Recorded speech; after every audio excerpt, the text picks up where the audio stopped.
Alkohol jenis yang pertama adalah alkohol yang saya pakai istilah mengalir dan tidak mengalir. Nah, alkohol yang mengalir adalah alkohol yang dalam bentuk cairan, gitu ya, dalam bentuk cairan yang ada pada alkoholik beverages atau minuman beralkohol. Dan sifat alkohol yang mengalir ini memabukkan, alias memiliki sifat khamar. Nah, karena memiliki sifat khamar, maka dia diharamkan. Jadi sekali lagi, karena alkohol yang mengalir ini memiliki sifat khamar atau memiliki sifat memabukkan, maka alkohol yang mengalir ini hukumnya haram. Nah, alkohol jenis yang kedua adalah alkohol yang diam. Nah, alkohol yang diam ini yang ada pada buah-buahan, yang ada pada tampe. Nah, karena tidak memiliki sifat khamar, tidak memiliki sifat memabukkan, maka dia hukumnya halal. Jadi halal dan haram itu tidak terkait secara langsung dengan keberadaan alkohol, tetapi terkait dengan keberadaan khamar, sifat memabukkannya. Kemudian, nah ini contoh tulisan clipping yang saya ambil tahun 2008 bulan Maret. Ini dari koran R ya, koran KR, Maret 2008. Ada informasi ini, pengidap HIV/AIDS di Jogja mencapai 384 orang. Itu banyak apa sedikit? Ini informasi dari Pak Bondan Agus Suryanto, Kepala Dinas Kesehatan Provinsi DIY. Yang justru saya tertarik adalah kalimat di atas ini, yang tak terungkap bisa 10 kali lipat. Kalau 10 kali lipat ini berapa? 3.840. Ini tahun 2008 bulan Maret. Nah, informasi ini tahun 2005 itu cuma dalam tanda kutip cuma 221, 2006 291 dan seterusnya sampai Maret ini 384. Kalau 10 kali lipat berarti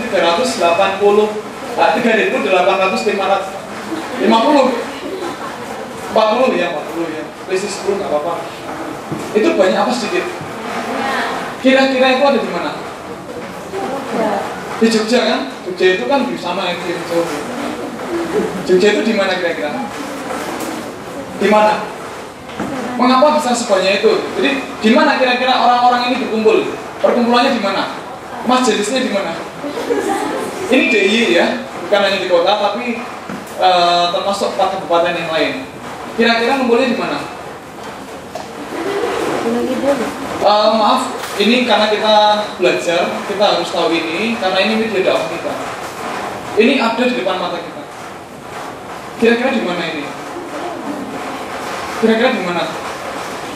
3.840 orang, banyak sekali. Kira-kira di mana? Mohon maaf, kalau di Pasar Kembang mungkin paling banyak mungkin 50 atau 100 saja lah, 100 ya misalnya. Terus di lokalisasi Sanggerahan itu paling banyak mungkin 100, jadi 200. Kemudian kalau di Parangkusumo mungkin 100, Pak, itu paling banyak. Mungkin nggak sampai segitu, berarti 300. 3.850 dikurangi 300 itu berapa? Masih banyak kan? Yang lain di mana itu? Di mana kira-kira? Ternyata kebanyakan berkumpul di tempat diskotik. Diskotik. Di mana ada diskotik di Jogja ini? Ada Papilot, Anda harus tahu ya. Bukan untuk kesana, tetapi ini media dakwah kita ya. Saya sering sampaikan ke murid-murid saya yang SMA karena mereka sangat rentan dengan ini. Ya. Karena begini, saya sering sekali melihat promosi besar-besaran. Ini semuanya mahasiswi. Oke. Saya pernah lihat baliho besar dari Hugus Cafe. Hugus Cafe itu termasuk yang cukup besar di Jogja. Ada promosi Universitas Hugo. Calon mahasiswi bisa daftar langsung ke lokasi dan seterusnya. Orang yang nggak, mohon maaf, tidak pernah kuliah itu mesti kepengen jadi mahasiswi, meskipun mahasiswi seperti itu ya. Bahkan saya beberapa kali lihat ada leaflet kecil tulisannya free for ladies dan free for SMU student. Nah, termasuk targetnya itu para mahasiswi dari UII dan UNY targetnya. Karena apa? Karena image-nya mereka masih gadis, mohon maaf ya.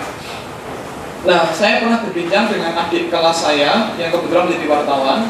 Dia mengatakan, ini loh mas, aku tahu ketemu dengan bartender, orang yang itu ya, namanya apa sih bartender?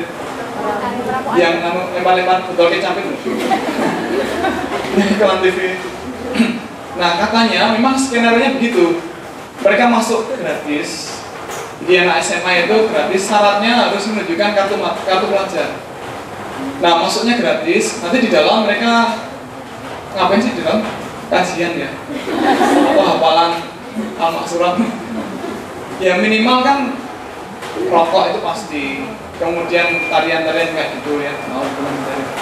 Juga mereka pasti akan disuguhi dengan minuman keras. Nah, awalnya memang disuguhi yang misalnya white wine yang putih ya, yang putih. Nah, biasanya mereka kan nggak mau ya. Anak-anak SMA kan mungkin, oh ini pahit, sedikit aja dicoba. Nggak mau, sedikit aja. Nggak mau, udah sampai di sini, coba nggak apa-apa. Nggak mau. Kalau tetap nggak mau, biasanya ada kalimat khusus yang jadi kartu as untuk bujui. Apa kalimatnya? Kan deso, nggak gaul. Nah, biar kembali kota lagi. Nah, ini mau mencicipi. Mungkin hanya sedikit ya, sedikit terus pahit dia nggak mau. Ya. Udah yang ini aja yang merah, yang red wine misalnya, yang merah. Coba aja nggak apa-apa, nggak mau coba aja. Akhirnya mau. Nah, kemudian kalau pulang dari diskotik itu jam berapa kira-kira? Paling sore jam berapa? Konon jam 1, jam 2 gitu ya. Nah, konon jam 1, jam 2. Nah, kalau misalnya jam 1:30 pagi ya, mau keluar, biasanya oleh bodyguardnya itu dicegat. Bodyguard itu yang bodyguard yang jaga di pintu itu ya. Nah, nanti dicegat terus tanya kartu pas atau tiketnya mana? Oh, saya tadi nggak pakai tiket, nggak pakai tiket kenapa? Saya masih mahasiswa, misalnya gitu. Anda minum apa tadi? Saya nggak minum apa-apa. Benar? Ya benar. Tapi tadi ada yang lihat kamu minum white wine misalnya. Ya tapi cuma sedikit. Meskipun sedikit, botolnya kan sudah dibuka, gasnya sudah keluar. Bisa nggak itu ditutup lagi? Ya bisa, cuma ditutup aja kan. Tapi kalau sudah dibuka, gasnya sudah keluar, dia harus bayar. Misalnya 250.000 misalnya ya. Itu satu botol. Belum yang red wine misalnya 350. Berarti malam itu si anak SMA harus membayar 600.000. Nah, kalau dompet anak SMA itu isinya berapa? Ada dulu berapa gitu aja, buka rahasia. Paling banyak berapa? 50 mungkin ya. Padahal harus bayar 600. Nah, kata teman saya tadi, ya mas biasanya dibawa oleh bodyguardnya itu ke pos pemilih itu, kemudian ya biasanya katanya tadi maaf ya, sanggun-gun mas kadang digarap di situ dan seterusnya. Nah, kalau setiap malam si bos itu seperti itu, maka betapa banyak para adik-adik kita yang masih SMA maupun yang mahasiswa yang baru masuk kuliah terjebak di situ banyak sekali. Nah, herannya anggota dewan kita nggak peduli dengan itu, nggak mau melarang. Sedihnya di Solo itu ada anggota dewan yang kokoh ngotot untuk membuat perda larangan miras itu bukan dari partai Islam, malah dari Partai Damai Sejahtera dan dari PDIP. Saya sedih sekali ya, kenapa di partai kita nggak ada yang maju dan berjuang. Jadi betapa banyaknya itu baru yang dari Hugo, belum yang dari Papillon, belum dari yang Bosche, Liquid, Presiden, Republik, apalagi ya banyak lah itu ya. Nah, ini bulan Maret ya, saya dapat clipping lagi bulan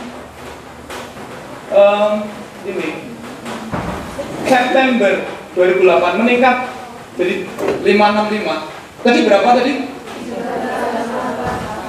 384. Tolong dikurangi 565 dikurangi 384 berapa? Berapa?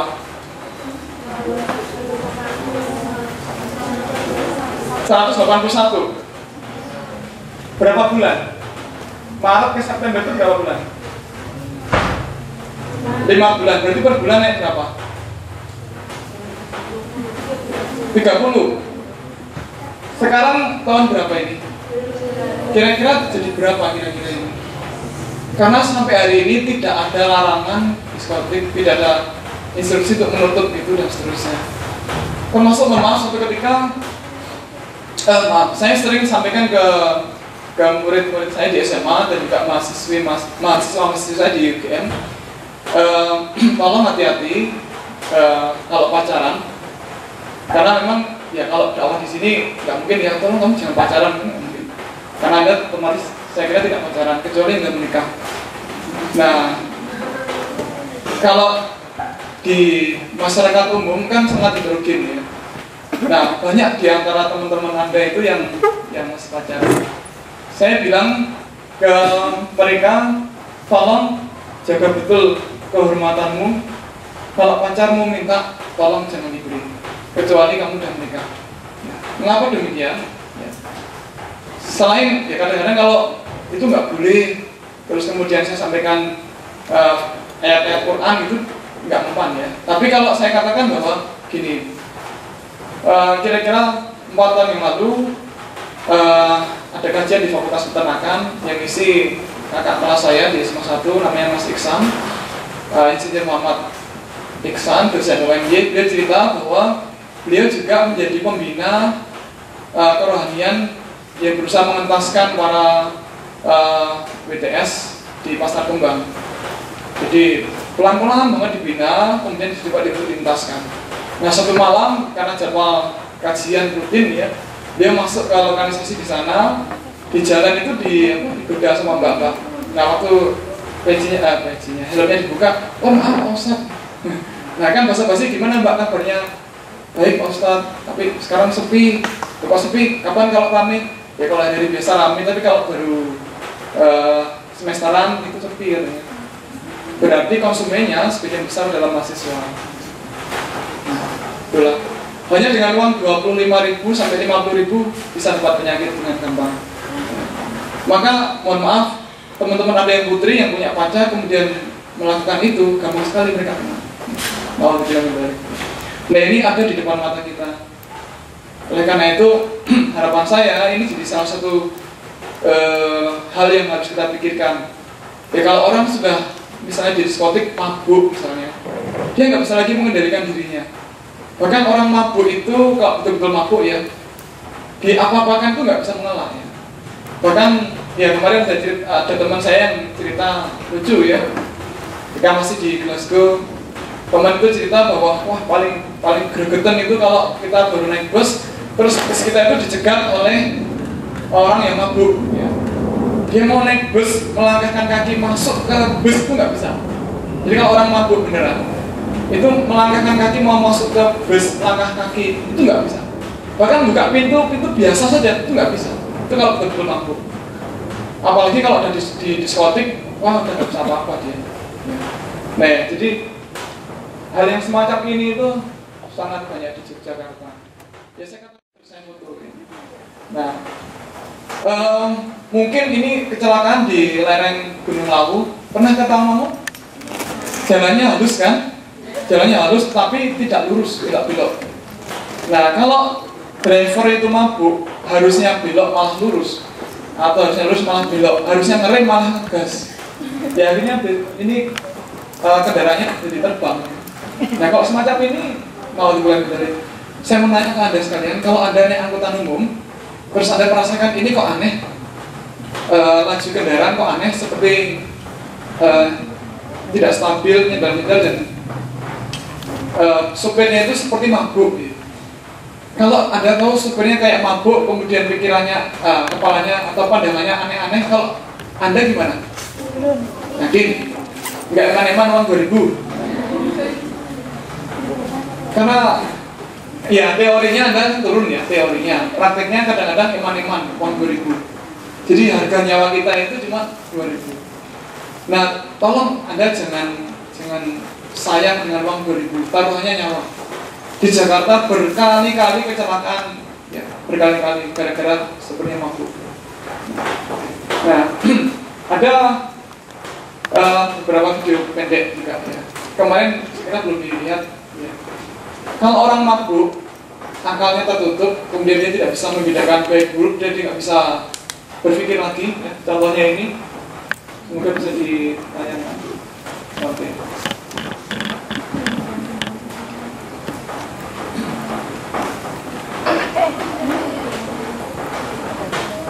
Sampai temennya dia.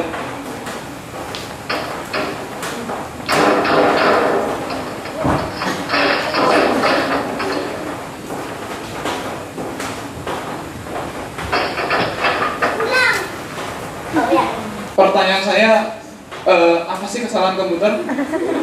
Komputer itu kan kalau tidak disemut kan nggak hidup ya, disemut ya. Kalau nggak dinyalakan kan nggak bisa dioperasikan kan? Ya. Tapi kan orang mabuk mungkin 1 tambah 1 berapa dia bingung ya. Itu karena mabuk. Ya. Nah sekarang pencemaran khamr ada di mana saja? Pertama di coklat. Ya.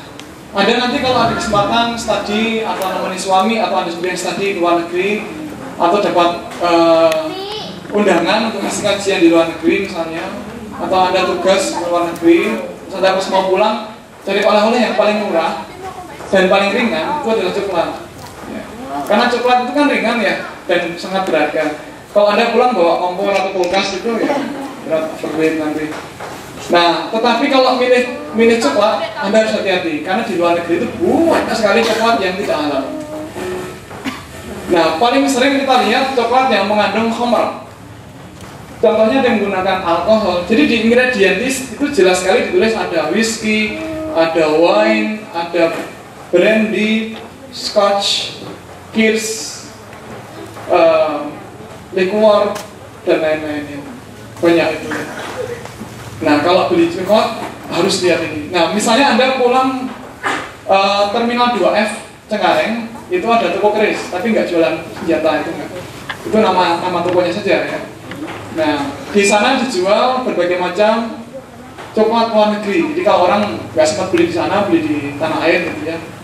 Nah, coklat impor. Nah, Anda bisa lihat, Anda bisa cek di situ. Banyak sekali coklat-coklat yang tidak halal. Ya. Kemudian kue dan roti itu juga begitu. Di Yogyakarta ini tidak sedikit toko roti yang tidak punya sertifikat halal dan dia menggunakan rum. Jadi rum itu kan alkoholnya sampai 38% dan kalau diminum langsung bisa memabukkan. Nah, hati-hati, ini roti Black Forest itu standarnya pakai rum, standar pembuatannya.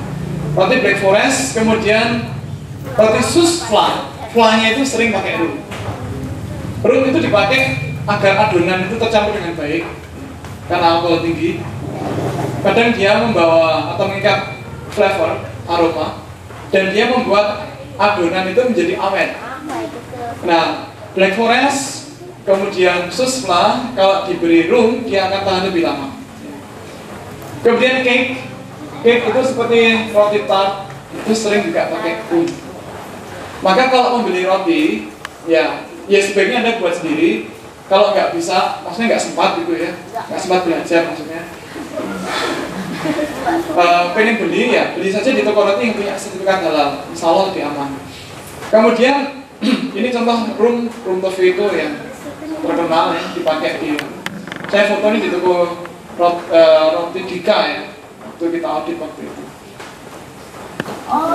Dika sering nakal. Kemudian bukan Dika yang ngaji di sini. Nah, bakmi dan seafood ini hati-hati juga karena dulu sekitar tahun 2004 ya, ada yang kuliah di FTP ada ya. Kenal Pak Sri Raharjo? Oh belum. Ya. Ada 2 auditor kita dari FTP, Pak Sri Raharjo dan Pak Jagal Suwarsono. Pak Jagal sudah. Beliau audit perusahaan restoran ikan di daerah Bukit Sari Cangkringan dekat Kalikuning. Ketika kita audit ke sana, salah satu laporan hasil auditnya adalah restoran itu menggunakan angciu. Nah waktu itu saya tidak paham apa itu angciu. Kemudian saya nanya ke beberapa teman dosen. Jawabannya ada, oh itu kecap Cina, itu bumbu Cina, itu bumbu tambahan dari Cina dan seterusnya. Ya intinya ada Cinanya gitu. Nah saya nggak puas, kemudian saya nanya, mesti nyari informasi ke tempat yang lain. Kebetulan waktu itu ada tamu orang China asli, tapi kerja di Scotland, namanya Dr. Benedict Chen. Nah dia kita undang karena ada pertukaran staff untuk hadir di UGM. Nah, karena orang Cina asli, saya nanya ke beliau, saya nanya, Pak Chen, maksudnya panjenengan terus maksudnya dalam bahasa Inggris gitu ya. Anda tahu angciu itu apa? Angciu apa maksudnya? Itu yang dipakai untuk masak-masak ikan. Oh iya, saya tahu. Jadi angciu itu sering sekali dan hampir selalu dipakai di resep standar masakan Cina, masakan ikan terutama.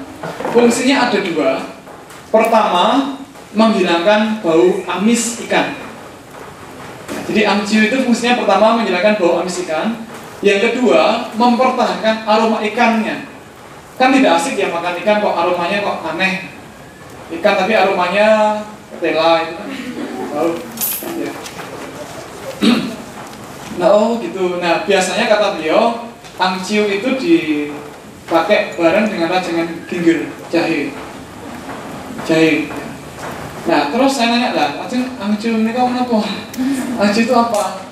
Oh angciu itu adalah red wine. Oh terima kasih. Jadi angciu adalah arak merah atau anggur merah.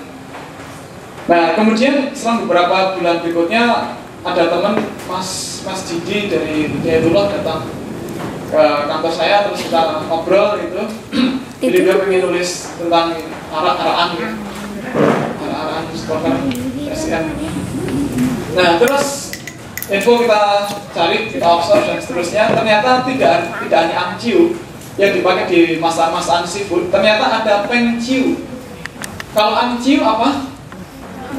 Arak merah. Kalau pengciu arak putih ya, atau white wine. Jadi angciu adalah red wine atau arak merah. Kalau pengciu itu white wine atau arak putih. Paham ya? Sekali lagi, angciu apa? Arak merah. Pengciu angpau. Yang penting isinya. Semangat. Nah ternyata selain angciu dan pengciu itu ada juga arak mie yang sering dipakai ya. Arak mie, arak gentong, kemudian sake Jepang, mirin. Kemudian juga yang orang tidak begitu aware adalah sari tape. Sari tape itu sama persis dengan ini, cuma namanya saja sari tape. Itu air tape tadi itu ya. Nah, jadi aneka macam arak-arakan tadi tidak boleh dipakai, termasuk arak-arakan supporter Persiba atau PSS yang rusak itu ya nggak boleh. Ya. Kemudian ini contoh arak putih. Arak putih. Anggur beras putih apa? Nah ini. Kemudian ini kemarin sudah ya. Ada yang tidak hadir kemarin? Sudah ya. Kita lewati aja, kita skip. Yang penting ini hadisnya harus kita pahami bahwa orang bertanya bagaimana kalau arak itu untuk tambah obat. Konon kabarnya darurat. Ya kalau saya katakan, siapa bilang darurat? Enggak darurat.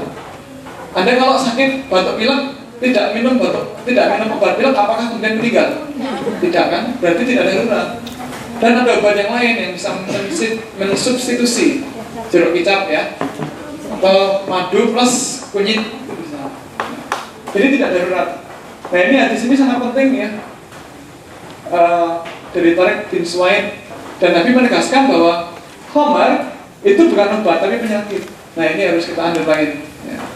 Kemudian sesungguhnya kata Nabi, Allah telah menurunkan penyakit dan obatnya dan menjadikan untuk kamu bahwa tiap-tiap penyakit itu ada obatnya. Oleh karena itu berobatlah, tetapi jangan berobat menggunakan sesuatu yang diharamkan ya. Jadi kalau ada orang berkilah ini menggunakan empedu ular kobra misalnya untuk obat, atau darah kobra atau obat. Enggak, masih banyak obat lain yang lebih manjur, yang lebih halal. Kemudian juga ini Nabi mengatakan bahwa Allah itu tidak menjadikan penyembuhan itu dengan sesuatu yang diharamkan. Jadi jangan percaya kalau khamr itu bisa untuk obat. Dan nyatanya sekarang kan sudah banyak obat lain yang halal kan. Jadi kalau ini kan jelas ya haram karena dicemari dengan bahan haram. Tapi obat-obat yang lain semacam ini kan, ya ini kan bisa dipakai kan. Apalagi sudah ada yang punya sertifikat halal. Ya sedapat mungkin ya kita jaga kesehatan, jangan sampai sakit. Nah ini apa ini? Ada di mana? Pernah lihat ini mungkin? Di mana? Di tempat wisata. Kalau ini bukan tempat wisata tapi jalan Parangtritis. Di depan masjid Ja'far Al-Bashir, depan masjid. Di depan dekat Mandala Krida juga ada dulu ya. Ini legen. Anda tahu legen nggak? Apa itu? Ya dari nira kelapa. Legen itu memang enak, seger. Tapi setelah 3 hari dia muncul kupluk-kupluknya itu ya. Mungkin ada blokatornya, ada buih-buihnya itu, ada buih-buihnya. Itu penunjuk alkoholnya naik dan kalau minum itu bisa mabuk. Maka harusnya setelah 3 hari itu dibuang. Tetapi pedagang membeli ini pakai uang. Kalau dibuang sayang. Nah, kadang dia campur kadang. Nah, itu ya. Nah, padahal Nabi jelas sekali melarang itu ya. Nah, pernah suatu ketika Nabi mengatakan minumlah jus buah itu selagi dia belum keras. Nah, ketika ditanya berapa lama dia menjadi keras, ya, dia menjadi keras dalam 3 hari. Keras itu bukan menjadi batu atau es batu, bukan, tapi menjadi minuman keras, minuman yang memabukkan. Jadi jangan keliru mengartikan kata keras di sini. Membatu itu tidak, tapi menjadi minuman keras, memabukkan. Termasuk ini dari hadis dari Abbas juga begitu ya. Nah ini ada yang menarik, hadiah Allah bagi para pemabuk ya. Hadiah Allah. Jadi kalau ada orang mabuk ya, maka kata Nabi, kelak di hari kiamat, kalau seorang minum minuman keras, maka kata Nabi, sholat orang itu tidak akan diterima oleh Allah selama 40 hari. Jadi kalau seorang minum minuman keras, maka selama 40 hari berikutnya sholatnya itu tidak akan diterima. Tapi kalau dia bertobat, tobatnya diterima. Kalau dia minum lagi yang kedua kalinya, maka selama 40 hari berikutnya sholatnya tidak akan diterima oleh Allah SWT. Kalau dia bertobat, tobatnya masih diterima. Kalau dia minum yang ketiga kalinya, maka selama 40 hari berikutnya sholatnya tidak diterima oleh Allah. Kalau dia bertobat, tobatnya masih diterima. Tapi kalau dia minum lagi yang keempat kalinya, Allah kemudian murka kepadanya dan kelak di hari kiamat dia akan diberi minum dari sungai Khobal. Sungai Khobal itu apa? Apa sungai Khobal? Sungai dari nanah penghuni neraka. Anda tahu nanah kan? Maaf, laki-laki itu punya rahasia lagi. Kalau main bola jatuh itu di lutut itu ada sesuatu yang lempeng kecil, isinya kuning-kuning. Apa itu? Nanah ya. Kalau laki-laki biasanya nyari jarum atau peniti di sudet, di sofa, itu baunya sedap sekali ya. Itu aja kecil ya. Kalau ini sungai nanah dan penghuni neraka dari para pemabuk itu dibuat sangat haus dan harus minum. Mau dibilang hindari. Nah ini hadiah Allah seperti itu. Nah sekarang ini ada pertanyaan yang menarik juga saya kira buat kita sekalian ya. Coca-Cola, Fanta, Sprite, Pabst itu halal atau haram? Saya sering sekali ditanya begitu ya.